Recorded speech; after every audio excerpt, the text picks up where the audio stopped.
Hi, welcome to Ratan psychology institute. This is Vijay ఆడిమెల్లి.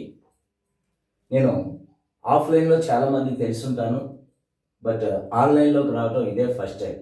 అయితే ఈ Ratan psychology institute యొక్క ఉద్దేశం ఏంటి, ఈ ఛానల్ యొక్క ఉద్దేశం ఏంటంటే, ఎవరైతే టెట్ అండ్ డిఎస్సికి ప్రిపేర్ అవుతున్నారో వారి యొక్క సందేహాలు, ముఖ్యంగా సైకాలజీలో వారి యొక్క సందేహాలు నివృత్తి చేయడమే ఈ ఛానల్ యొక్క ఉద్దేశం.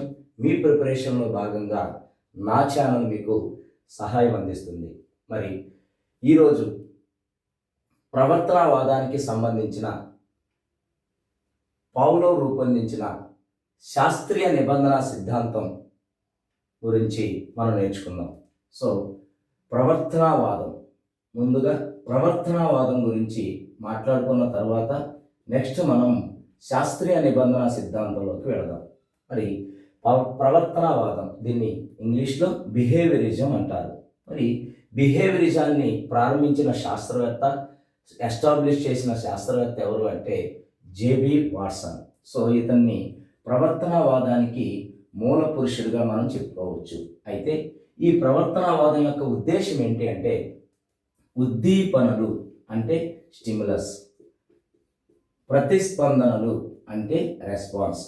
ఉద్దీపనలు, ప్రతిస్పందనలు ఆధారంగా వ్యక్తి ప్రవర్తనలో మార్పు తీసుకురావటం. సో వ్యక్తి ప్రవర్తన మార్పుని మనం అభ్యసనం అంటాం. ఆ విషయం అందరికీ తెలుసు. సో ఉద్దీపన, ప్రతిస్పందనలు ప్రయోగించి వ్యక్తి ప్రవర్తనలో మార్పు తీసుకురావడమే ప్రవర్తనవాదం యొక్క ఉద్దేశం. మరి ఉద్దీపన అంటే ఏమిటి, ప్రతిస్పందన అంటే ఏమిటి చూద్దాం.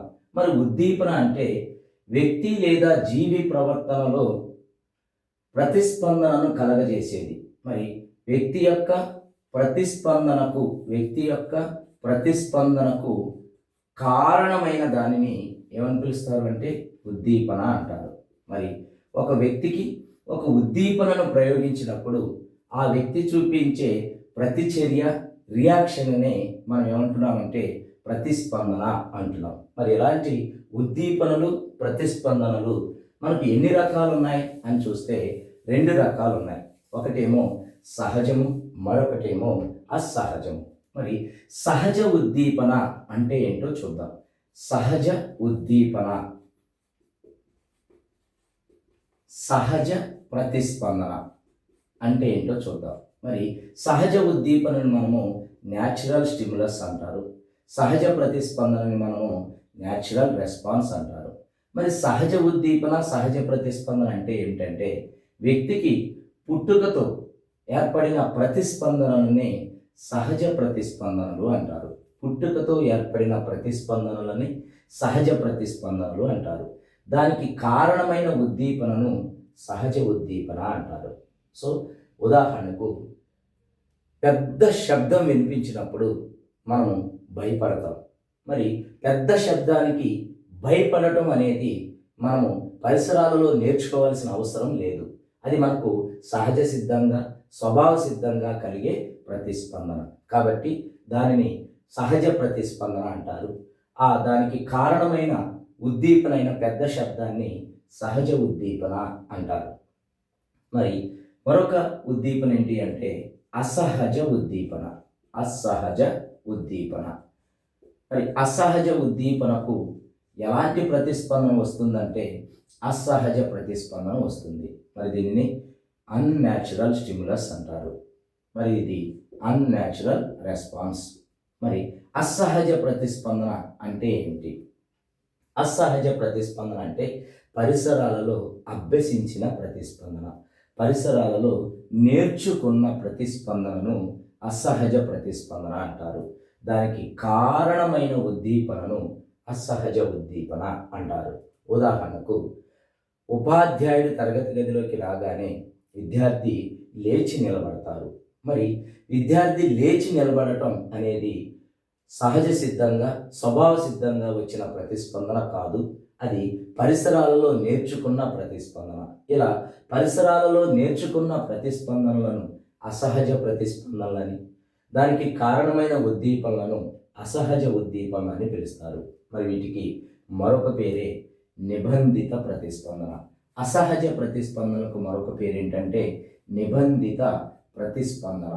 నిబంధిత ప్రతిస్పందన ఇంగ్లీష్లో కండిషనల్ రెస్పాన్స్ అంటారు.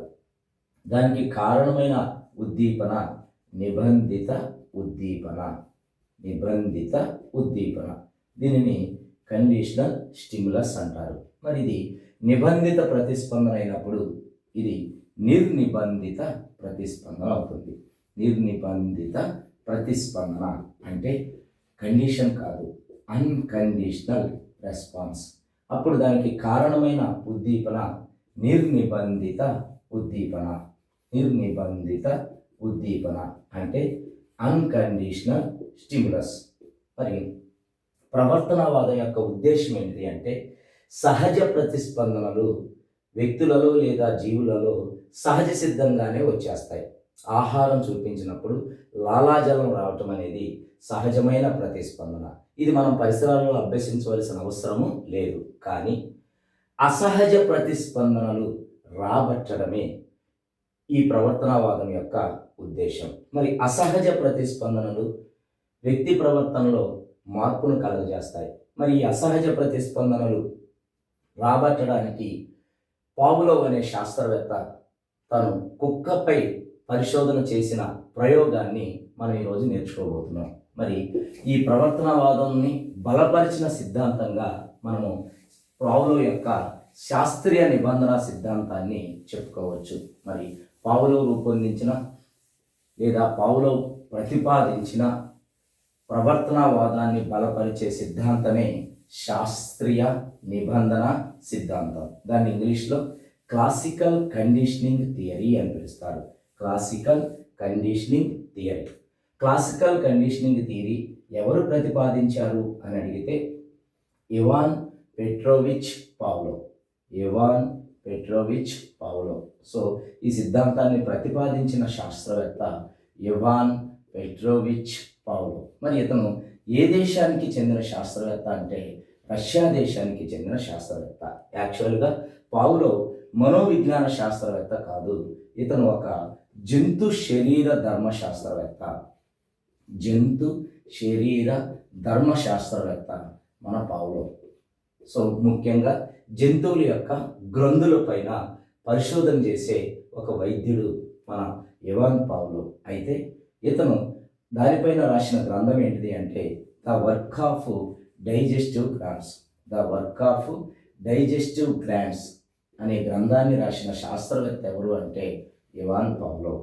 మరి ఇతనిని మనోవిజ్ఞానంలోకి తీసుకువచ్చిన పరిశోధన ఏంటి అని అడిగితే కండిషనల్ రిఫ్లెక్సెస్. దాని మీద రాసిన గ్రంథమే ద కండిషనల్ రిఫ్లెక్సెస్.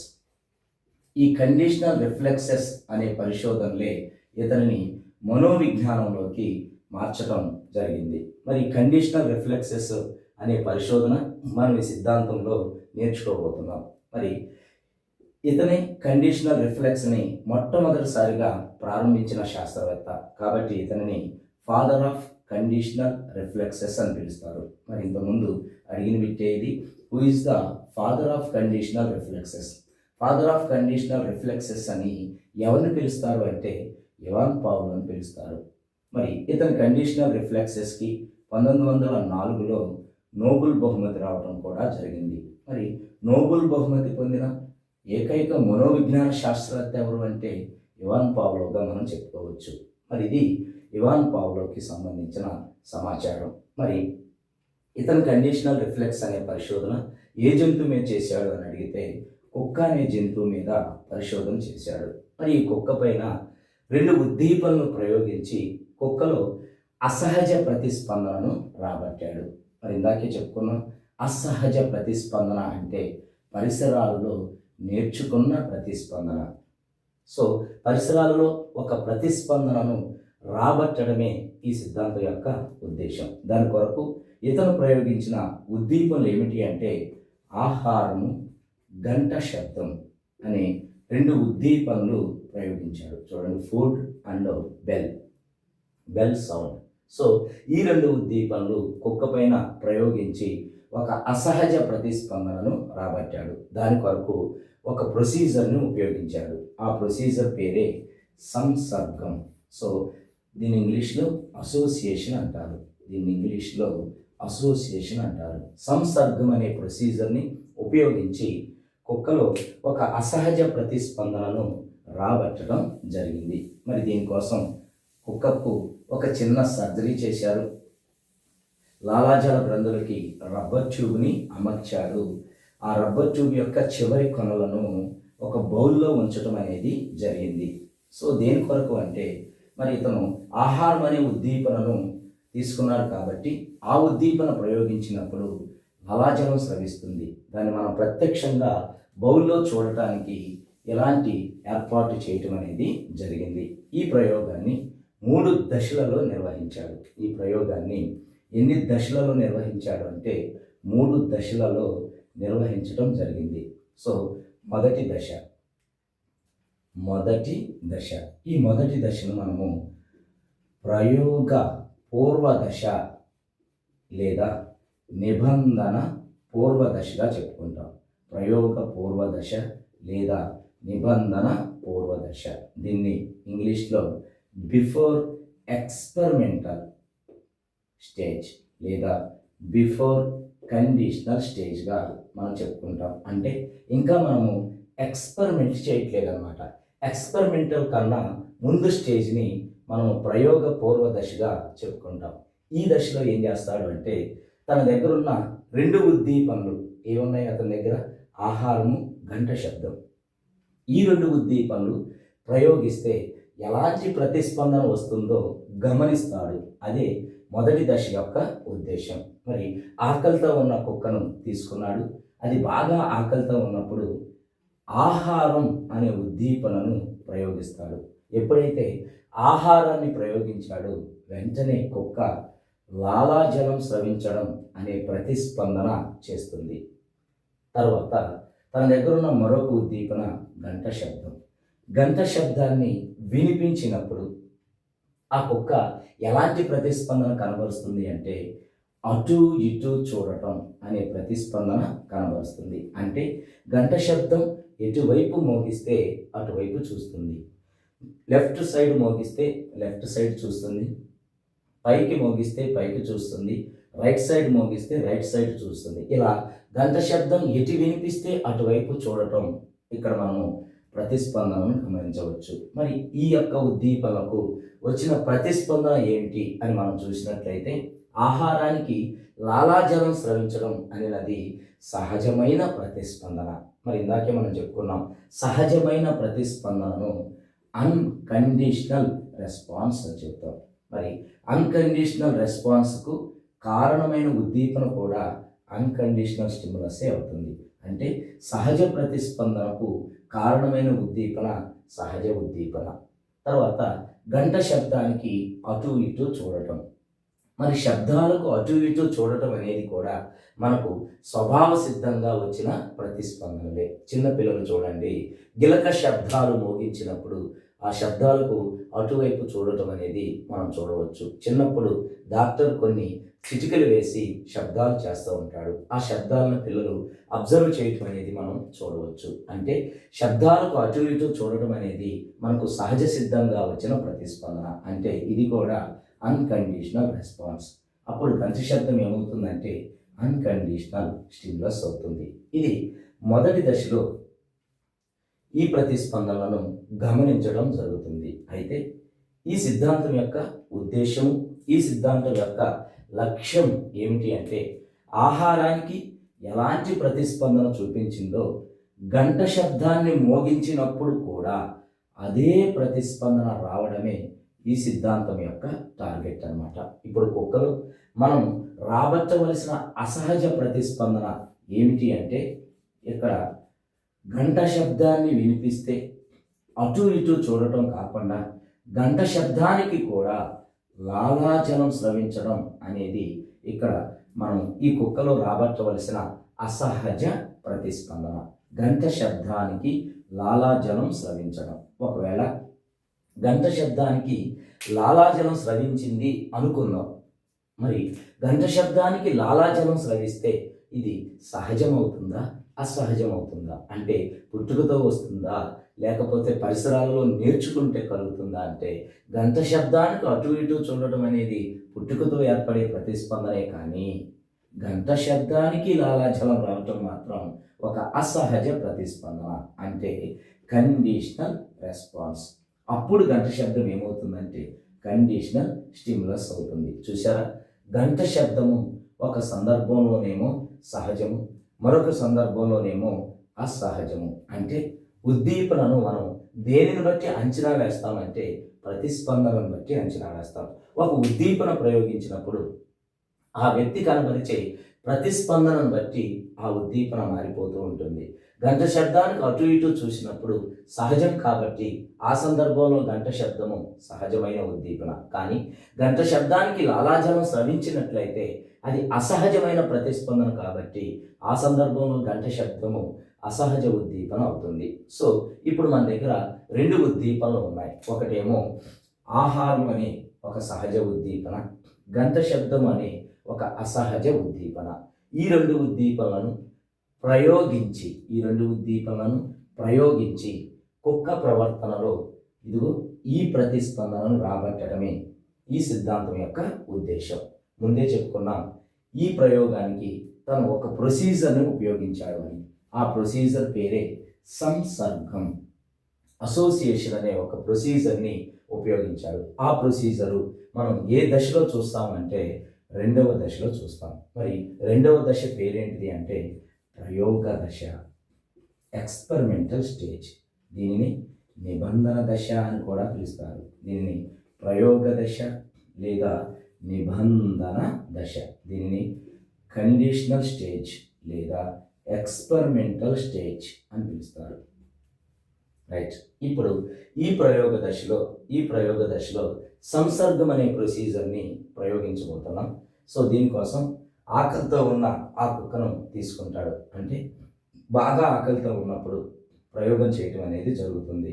బాగా ఆకలితో ఉన్న కుక్కను తీసుకొని గంట శబ్దం వినిపిస్తాడు. గంట శబ్దం వినిపించిన హాఫ్ సెకండ్కి ఆహారాన్ని చూపిస్తాడు.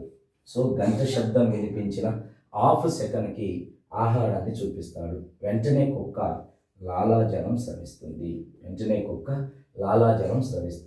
మరి ఇక్కడ మనం చూసినట్లయితే గంట శబ్దానికి ఆహారాన్ని జోడించడం అనేది జరిగింది. ఇక్కడ లాలాజలం స్రవించడం అనేది మనం గమనించాం. మరి ఈ లాలాజలం స్రవించడము ఆహారాన్ని అనే ఉద్దీపనకు వచ్చిందా, గంట శబ్దానికి ఉద్దీపనకు వచ్చిందా అనేది మనం అబ్జర్వ్ చేయాలి. ఎందుకంటే ఎగ్జామినేషన్లో ఇంతకుముందు ఈ ఈక్వేషన్ను చాలాసార్లు అడగటం అనేది జరిగింది. గంట శబ్దానికి ఆహారాన్ని జోడించినప్పుడు వచ్చిన ప్రతిస్పందన ఎలాంటి ప్రతిస్పందన అని మనకు ఎగ్జామినేషన్లో అడగటం అనేది జరిగింది. ఇప్పుడు చూద్దాం. గంట శబ్దం మోగించిన హాఫ్ సెకండ్కి ఆహారం ఇవ్వటం వల్ల లాలాజలం స్రవించింది. మరి రెండు ఉద్దీపనలు ప్రయోగించినప్పుడు రెండు ప్రతిస్పందనలు రావాలి, కానీ రెండు ఉద్దీపనలు ప్రయోగించినప్పుడు ఒకే ఒక్క ప్రతిస్పందన వచ్చింది. ఈ ప్రతిస్పందన ఆహారానికి వచ్చిందా, గంట శబ్దానికి వచ్చిందా అనేది చూద్దాం. చూడండి, గంట శబ్దం వినిపించాడు.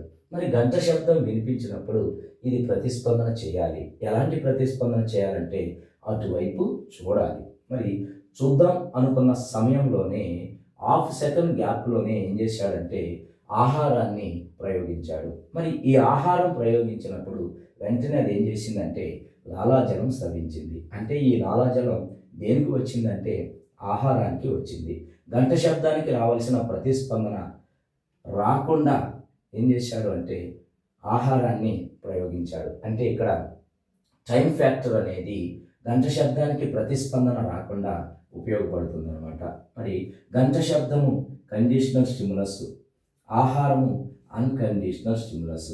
అప్పుడు ఆహారానికి లాలాజలం రావటం అనేది అన్కండిషనల్ రెస్పాన్స్. సో ఇక్కడ మనకు ఇంతకుముందు ఎగ్జామ్లో అడిగినప్పుడు గంట శబ్దము ప్లస్ ఆహారము లాలాజలం రావటం అనేది, లాలాజలం రావటం అనే ప్రతిస్పందన ఎలాంటి ప్రతిస్పందన అని అడిగినప్పుడు మనం ఏమని చెప్పాలంటే అన్కండిషనల్ రెస్పాన్స్.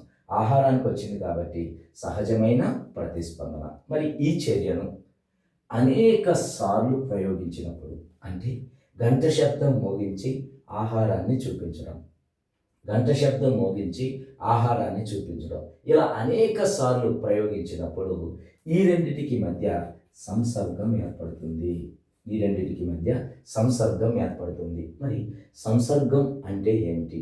సంసర్గం ఏర్పడితే రిజల్ట్ ఎలా ఉండబోతుంది అనేది చూద్దాం. మరి సంసర్గం అంటే జాగ్రత్తగా నా వేళ్ళ వైపు చూడండి.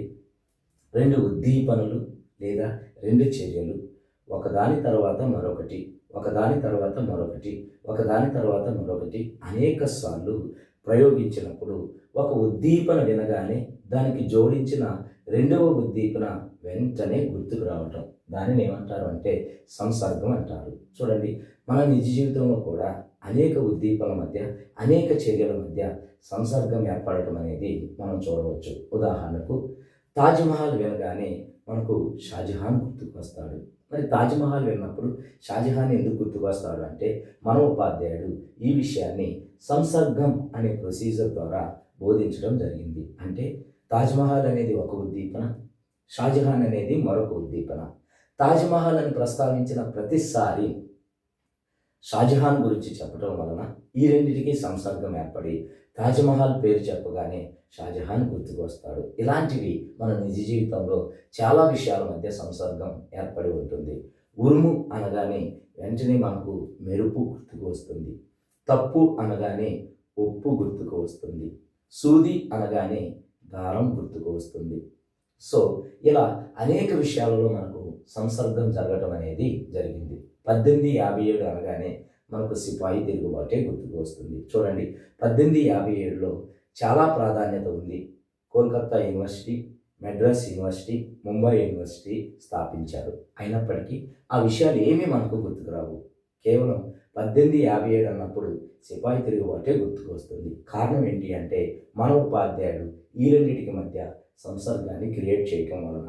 సో సంసర్గాన్ని క్రియేట్ చేస్తే ఏం జరుగుతుందంటే ఒక ఉద్దీపన వినగానే రెండో ఉద్దీపన గుర్తుకు వస్తుంది. సో ఈ సందర్భంలో కూడా కుక్కకు గంట శబ్దానికి ఆహారానికి మధ్య సంసర్గం ఏర్పరచడం వలన గంట శబ్దం వినగానే కుక్కకు ఆహారం గుర్తుకు వస్తుంది. అలా ఆహారం గుర్తుకు వచ్చేలా చేయడమే ఈ ప్రయోగం యొక్క ఉద్దేశం. మరి ఆ కుక్కకు గంట శబ్దం వినపడితే ఆహారం గుర్తుకు వస్తుందా రాదా, దాని యొక్క రిజల్ట్ ఎలా ఉండబోతుంది అనేది మనము మూడవ దశలో చూస్తామన్నమాట. మరి మూడవ దశ పేరే ప్రయోగ తర్వాత దశ.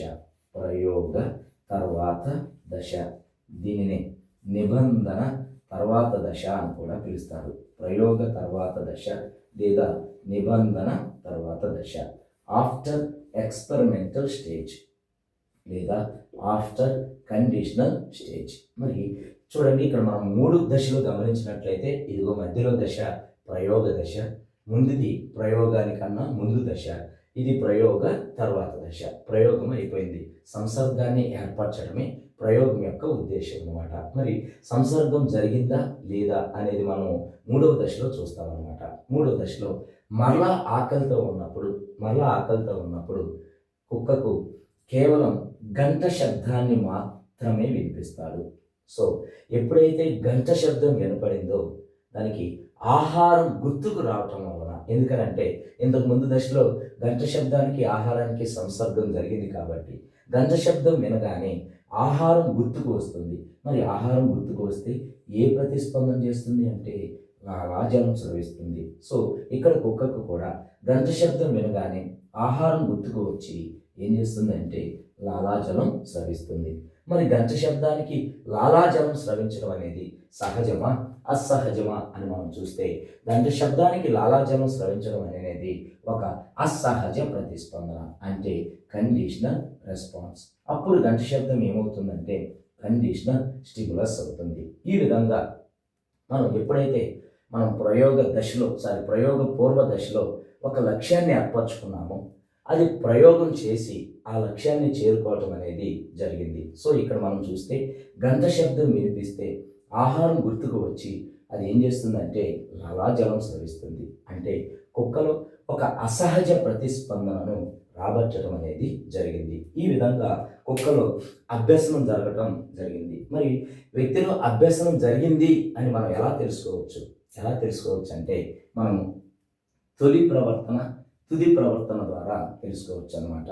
సో ప్రయోగానికి ముందు ప్రవర్తన తొలి ప్రవర్తన, ప్రయోగం తర్వాత ప్రవర్తన తుది ప్రవర్తన. ఈ రెండు ప్రవర్తనల మధ్య వ్యత్యాసం ఉంటే అభ్యసనం జరిగినట్లే. మరి చూద్దాం. ప్రయోగానికన్నా ముందు ప్రవర్తన. ప్రయోగానికన్నా ముందు గంట శబ్దాన్ని మోగించాడు. అప్పుడు కుక్క యొక్క ప్రతిస్పందన ఏంటి అంటే అటు ఇటు చూడటం. సో గంట శబ్దానికి అటు ఇటు చూడటం అనేది కుక్క యొక్క తొలి ప్రవర్తన. కుక్క యొక్క తొలి ప్రవర్తన.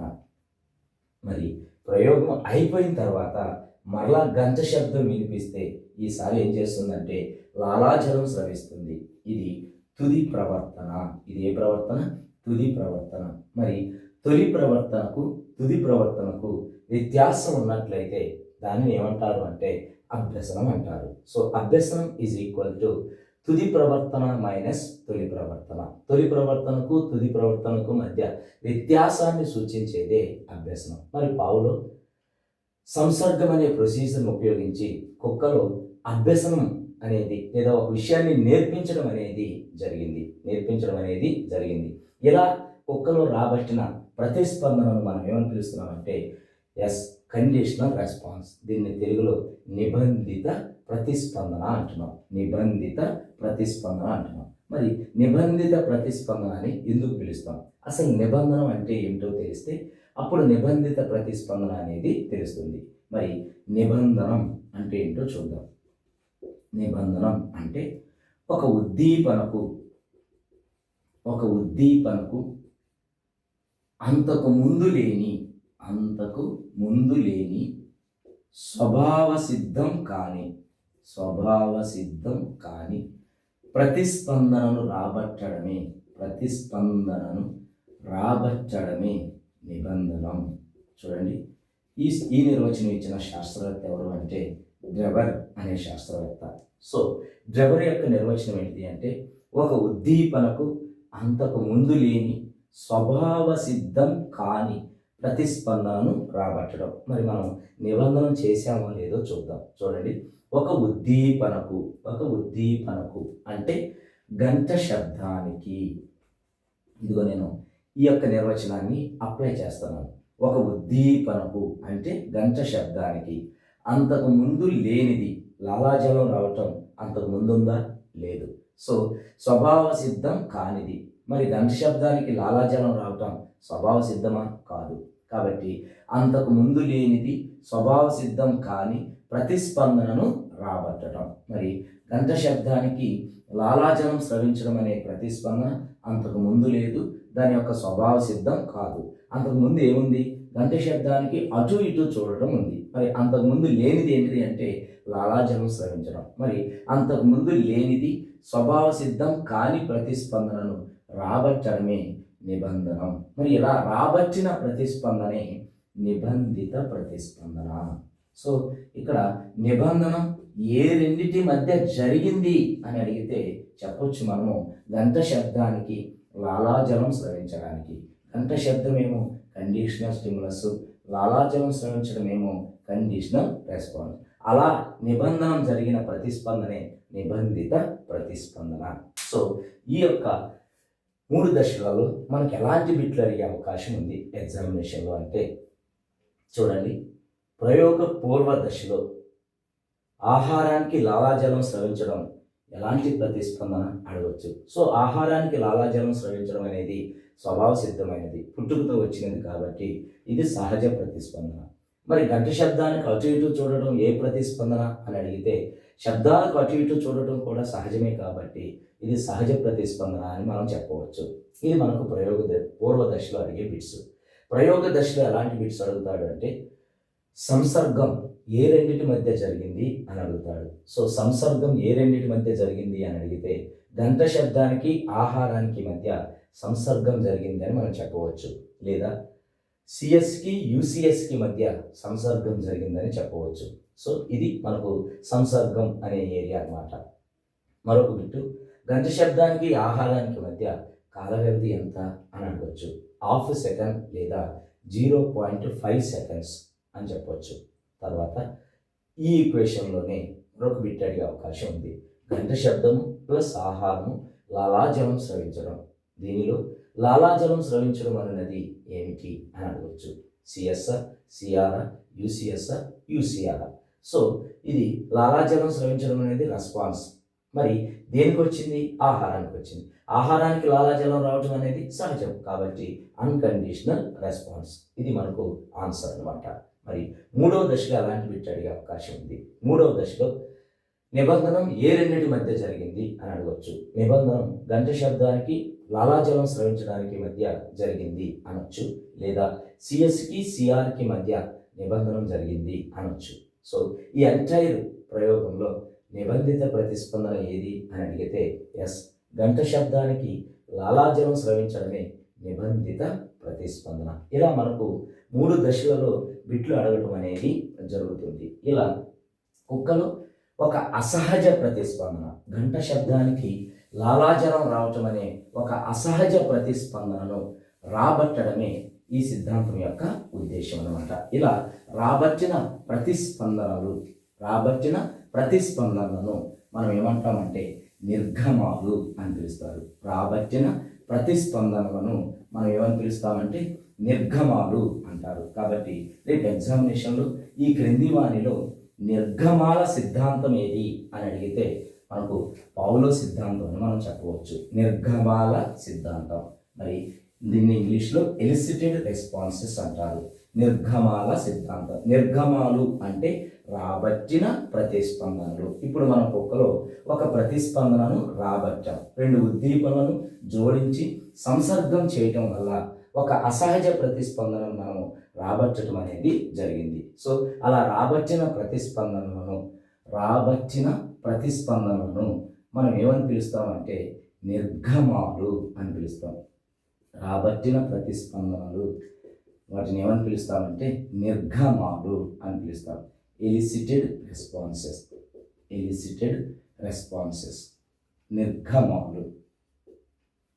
నిర్గమాలు. మరి ఈ ప్రతిస్పందన ఎలా రాబట్టాం, మరి దీనికి మూలం ఏమిటి అని మనం చూసినట్లయితే జాగ్రత్తగా అబ్జర్వ్ చేయండి. ఈ యొక్క ట్రిక్ మీకు తెలిస్తే పౌలో సిద్ధాంతాన్ని ఈజీగా క్యాచ్ చేయొచ్చు అన్నమాట. ఈ ట్రిక్ మీకు తెలిస్తే చాలు. ఏంటిది అంటే ఈ ప్రయోగం యొక్క టార్గెట్ ఏంటిది చూడండి ఒకసారి.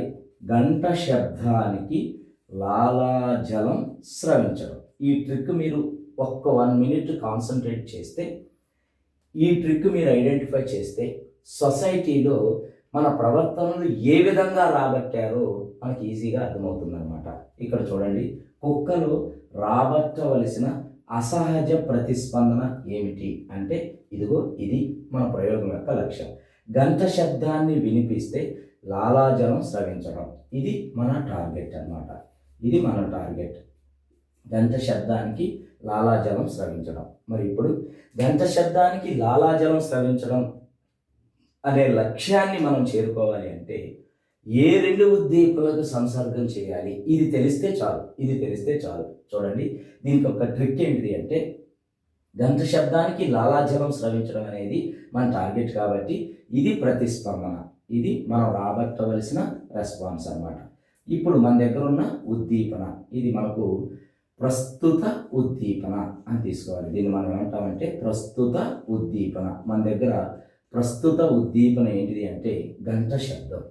దీనికి ఏ ఉద్దీపనను జోడించాలి అనేది మనకు తెలిస్తే చాలు. ఏ ఉద్దీపనను జోడించాలి అని తెలిస్తే చాలు. ఏ ఉద్దీపనను జోడించాలి, ఆ ఉద్దీపన ఎందుకు జోడించాలి అనేది మనకు తెలిస్తే సొసైటీలో ఏ ప్రవర్తనకైనా ఈ సిద్ధాంతాన్ని అప్లై చేయొచ్చు అనమాట. చూడండి, గంట శబ్దానికి లాలాజలం స్రవించడం మన యొక్క లక్ష్యం. సో ఇది ప్రతిస్పందన మనం రాబట్టవలసింది. మన దగ్గర ఉన్న ఉద్దీపన ఏంటిది అంటే ఇది గంట శబ్దం, ఇది ప్రస్తుత ఉద్దీపన. దీనికి ఏ ఉద్దీపన జోడించాలి అంటే జాగ్రత్తగా గమనించండి. ఈ లాలాజలం స్రవించడం అనే ప్రతిస్పందన అంతకుముందు గతంలో ఏ ఉద్దీపనకు వస్తుందో ఆ ఉద్దీపనను జోడించాలి. ఇది దీనిలో ఉన్న కాన్సెప్ట్ అన్నమాట. ఇది ప్రస్తుత ఉద్దీపన, ఇది ఏమో గత ఉద్దీపన. ఇది తెలిస్తే చాలు. సో మనం రాబట్టవలసిన ప్రతిస్పందన ఇది. ఏ ఉద్దీపనకు రాబట్టాలి? గంట శబ్దానికి రాబట్టాలి. గంట శబ్దానికి లాలాజలం స్రవించాలి అంటే మన దగ్గర ఉన్న ప్రస్తుత ఉద్దీపన ఏంటిది? గంట శబ్దం. ఈ గంట శబ్దానికి ఏ ఉద్దీపనను జోడించాలి అంటే ఇంతకు ముందు లాలాజలం స్రవించడం ఏ ఉద్దీపనకు వచ్చిందో ఆ ఉద్దీపనను జోడించాలి. అంటే ప్రస్తుత ఉద్దీపనను గత ఉద్దీపనకు జోడిస్తే సంసర్గం జరిగి అభ్యసనం అనేది జరుగుతుంది. ఇది ఈ సిద్ధాంతం యొక్క ట్రిక్ అనమాట. సో ఇక్కడ గంట శబ్దానికి దేనిని జోడించాడు? ఇది ప్రస్తుత ఉద్దీపన, గత ఉద్దీపన ఆహారం. ఆహారాన్ని జోడించటం వలన ఈ రెండిటికి సంసర్గం జరుగుతుంది. అప్పుడు గంట శబ్దం వినగానే దానికి ఆహారం గుర్తుకొచ్చి ఏం చేస్తుంది అంటే లాలాజలం స్రవించడం అనేది జరుగుతుంది. సో ఈ ఎంటైర్ కాన్సెప్ట్లో గంట శబ్దానికి లాలాజలం స్రవించడం అనే కాన్సెప్ట్లో కీలక పాత్ర ఏమిటి? ఏ ఉద్దీపన వలన గంట శబ్దానికి లాలాజలం స్రవిస్తుంది అంటే ఇదిగో ఆహారం అనే ఉద్దీపన ప్రయోగించడం వల్ల. ఈ ఉద్దీపన అనేది లేకపోతే, ఒకసారి ఈ ఉద్దీపన లేకుండా ప్రయోగాన్ని ఊహించండి. గంట శబ్దానికి లాలాజలం స్రవించడం అనేది సాధ్యమవుతుందా అంటే అసాధ్యం. గంట శబ్దానికి ఆహారాన్ని జోడించడం వలనే గంట శబ్దానికి లాలాజలం స్రవించడం అనేది సాధ్యమైంది. అంటే ఇక్కడ స్టిమ్యులస్ని ప్రయోగించడం, ఆహారాన్ని ప్రయోగించడమే కీలకం. అంటే ఈ సిద్ధాంతం దేనికి ఎక్కువ ప్రాధాన్యత ఇచ్చాడు అంటే స్టిమ్యులస్కి. ఈ స్టిమ్యులస్ లేకపోతే మనం అనుకున్న ప్రతిస్పందన అనేది రాదు. అందుకే ఈ సిద్ధాంతాన్ని stimulus type theory, S type theory అని పిలుస్తారు. అంటే ఉద్దీపనకు ప్రాధాన్యత ఇచ్చే సిద్ధాంతం. సో ఉద్దీపనకు ప్రాధాన్యత ఇచ్చే సిద్ధాంతం ఏది అని అడిగితే పౌలో సిద్ధాంతం, పౌలో యొక్క శాస్త్రీయ నిబంధన సిద్ధాంతం. దీనిని టైప్ 1 థియరీ అని కూడా పిలుస్తారు. మరి ఉద్దీపనకు ప్రాధాన్యత ఇచ్చేవి టైప్ 1 అయితే రెస్పాన్స్కి ప్రాధాన్యత ఇచ్చేవి టైప్ 2 థియరీస్ అన్నమాట. దీనికి మరొక పేరు మనం చూసినట్లయితే S2R నిబంధన సిద్ధాంతం అని కూడా పిలుస్తారు. దీనిని మరొక పేరు ఏంటిది అంటే S2R నిబంధన సిద్ధాంతం అని కూడా పిలుస్తారు. ఎందుకంటే ఏ రెండింటికి మధ్య నిబంధన జరిగిందో ఒకసారి చూద్దాం. గంట శబ్దానికి లాలాజలం స్రవించడానికి మధ్య నిబంధన జరిగింది. మరి గంట శబ్దం ఏమిటి? స్టిమ్యులస్. లాలాజలం ఏమిటి? రెస్పాండ్. కాబట్టి స్టిమ్యులస్కి రెస్పాన్స్కి మధ్య నిబంధన జరిగింది కాబట్టి దీనిని S2R నిబంధన సిద్ధాంతం అని పిలుస్తారు. అయితే ఇక్కడ కాంట్రవర్సీ ఏంటి అంటే SR టైప్ థియరీ అని యత్నదోష సిద్ధాంతాన్ని కూడా పిలుస్తాం మనం. SR టైప్ థియరీ అని పిలుస్తాం. కానీ మరి SR అనేది పౌలో సిద్ధాంతంలోనూ కనిపిస్తుంది, యత్నదోష సిద్ధాంతంలోనూ కూడా కనిపిస్తుంది. మరి ఇక్కడ ఈ రెండింటికి మధ్య కాంట్రవర్సీ వచ్చినప్పుడు మనం అస్సలు కన్ఫ్యూజ్ అవ్వాల్సిన అవసరం లేదు. ఎందుకంటే యత్నదోష సిద్ధాంతం అసలు నిబంధన సిద్ధాంతమే కాదు. మనకు నిబంధన సిద్ధాంతాలు కేవలం పౌలో సిద్ధాంతము, వాట్సన్ సిద్ధాంతము, స్కిన్నర్ సిద్ధాంతం, ఈ మూడే నిబంధన సిద్ధాంతాలు. యత్నదోష సిద్ధాంతం అనేది ఒక టీచింగ్ మెథడ్. చూడండి, దాంట్లో నిబంధన ఉండదు. యత్నదోష సిద్ధాంతం, అంతేగాని యత్నదోష నిబంధన సిద్ధాంతం కాదు. మరి పౌలో సిద్ధాంతం చూడండి, శాస్త్రీయ నిబంధన సిద్ధాంతం. వాట్సన్ సిద్ధాంతం చూడండి, నిబంధనోదిత సిద్ధాంతం. స్కిన్నర్ సిద్ధాంతం చూడండి, కార్యసాధక నిబంధన సిద్ధాంతం. అంటే యత్నదోష సిద్ధాంతం నిబంధన సిద్ధాంతం కాదు కాబట్టి SR నిబంధనం అని అనలేం దాన్ని. కాబట్టి SR టైప్ థియరీ అంటాడు. సో SR నిబంధనం అంటే మనకు పౌలో సిద్ధాంతం, SR టైప్ థియరీ అంటే యత్నదోష సిద్ధాంతం. ఇలా మనము ఈ రెండింటికి మధ్య కన్ఫ్యూజన్ని ఈజీగా తొలగించుకోవచ్చు. రైట్.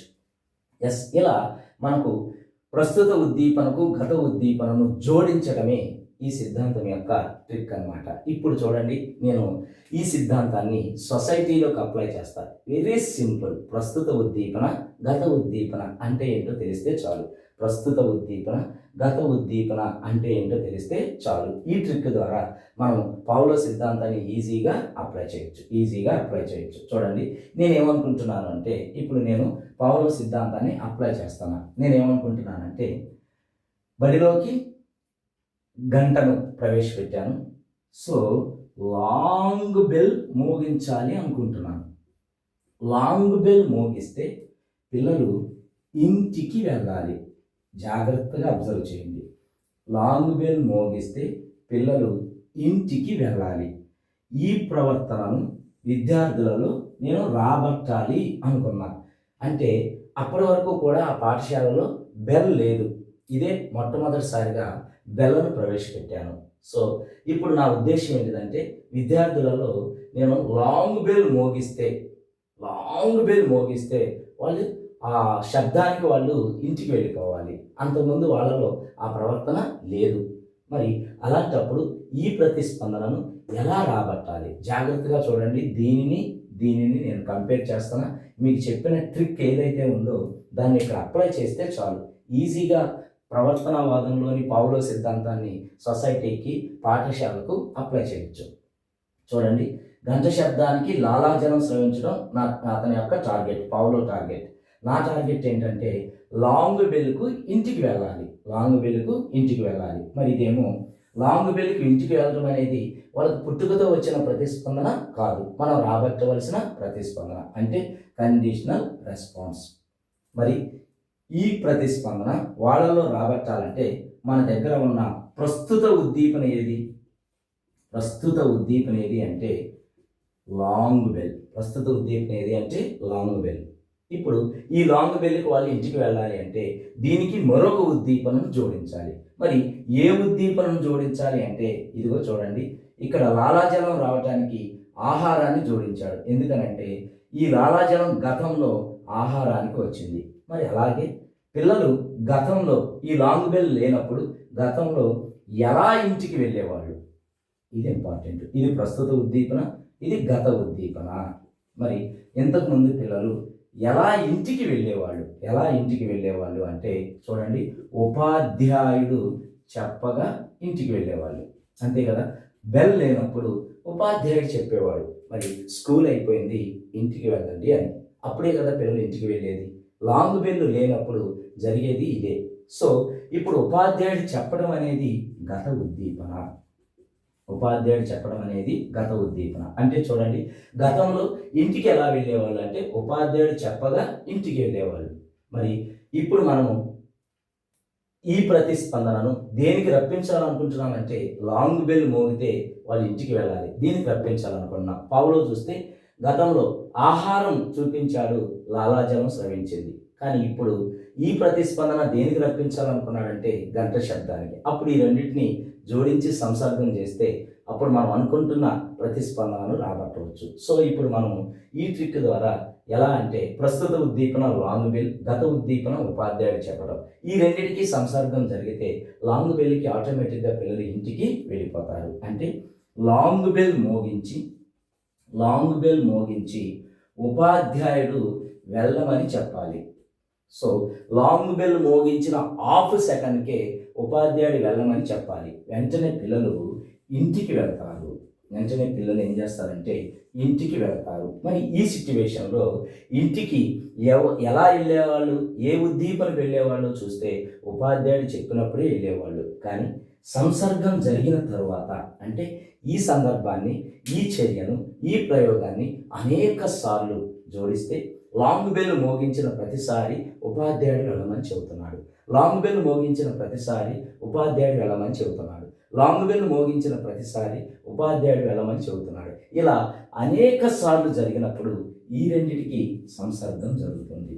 అంటే లాంగ్ బెల్ మోగితే పిల్లలకి ఏం గుర్తుకు వస్తుందంటే ఉపాధ్యాయుడు వెళ్ళమనేది గుర్తుకు వస్తుంది. సో లాంగ్ బెల్ మోగగానే అది గుర్తుకు వచ్చి పిల్లలు ఏం చేస్తారంటే ఇంటికి వెళ్తారు. చూసారా? ఇప్పుడు మనం కూడా లాంగ్ బెల్ మోగితే ఇంటికి వెళ్ళిపోతున్నాం. ఈ ప్రవర్తన ఎలా వచ్చిందంటే ఇదిగో పావులో యొక్క కాన్సెప్ట్.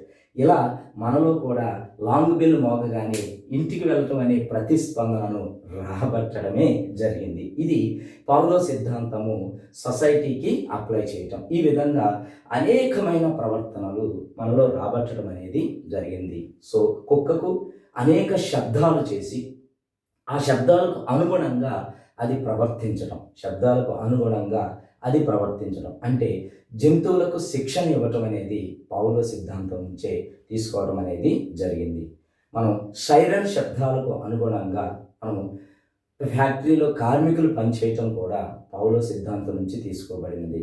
మరి శబ్దాలు, సిగ్నల్స్ని ఆధారంగా చేసుకొని ఇప్పుడు సొసైటీలో అనేక ప్రతిస్పందనలు మనం రాబట్టడం అనేది జరిగింది. చూడండి, రోడ్డు పైన వెళుతున్నప్పుడు హార్న్ మోగగానే మనం తప్పుకుంటున్నాం.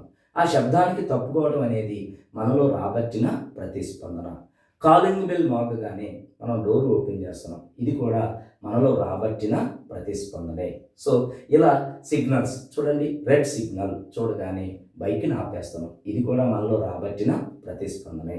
మరి గ్రీన్ సిగ్నల్ చూడగానే బైక్ను మూవ్ చేస్తున్నాం, ఇది కూడా రాబట్టిన ప్రతిస్పందనే. ఇలా అనేకమైనవి శబ్దాలను బేస్ చేసుకుని, సిగ్నల్స్ని బేస్ చేసుకొని మనలో రాబట్టిన ప్రతిస్పందనలే. చూడండి, ఒక బస్సు డ్రైవరు ఎప్పుడు బస్సును ముందుకు మూవ్ చేస్తాడు అంటే శబ్దం. సో శబ్దమే తనను ముందుకు నడిపిస్తుంది. సో పాసింజర్స్ కోసం బస్సు ఆపినప్పుడు మరలా ఎప్పుడు మూవ్ చేస్తాడు అంటే అతను ఎప్పుడు ఏది కదిలిస్తుంది అంటే శబ్దమే. సో ఎప్పుడైతే కండక్టర్ రైట్ రైట్ అనే శబ్దాన్ని వినిపిస్తాడో వెంటనే బస్సును మూవ్ చేయటం అనేది జరుగుతుంది. ఆ శబ్దానికి బస్సును మూవ్ చేయాలి అనే ప్రవర్తన కూడా రాబట్టబడిన ప్రవర్తనే. అంతెందుకు, చిన్న క్లినిక్ పెట్టుకున్న డాక్టర్ కూడా నర్సును లోపలికి పిలవటానికి బెల్ మోగిస్తాడు, ఇది కూడా రాబట్టిన ప్రతిస్పందనే. ఇలా చూస్తే పరిసరాలలో మనం నడుస్తున్నది, మనల్ని నడిపిస్తున్నవి శబ్దాలు, సిగ్నల్సే. మరి దీనికి కారకుడు ఎవరు అంటే ఇవాన్ పావ్లోవ్. అందుకోసమే అతనికి 1904లో నోబెల్ బహుమతి రావడం అనేది జరిగింది. So good luck all the TET and DSC students. ఇలాంటి వీడియోస్ కోసం మీరు నా ఛానల్ని లైక్ చేయండి, మీకు నచ్చితే షేర్ చేయండి, సబ్స్క్రైబ్ చేయండి. మరింత మందికి చేరువయ్యే ప్రయత్నం మీరు చేయండి. మీ జాబ్కు దగ్గరగా నా ప్రయత్నం నేను చేస్తాను. Okay, all the very best. Thank you very much.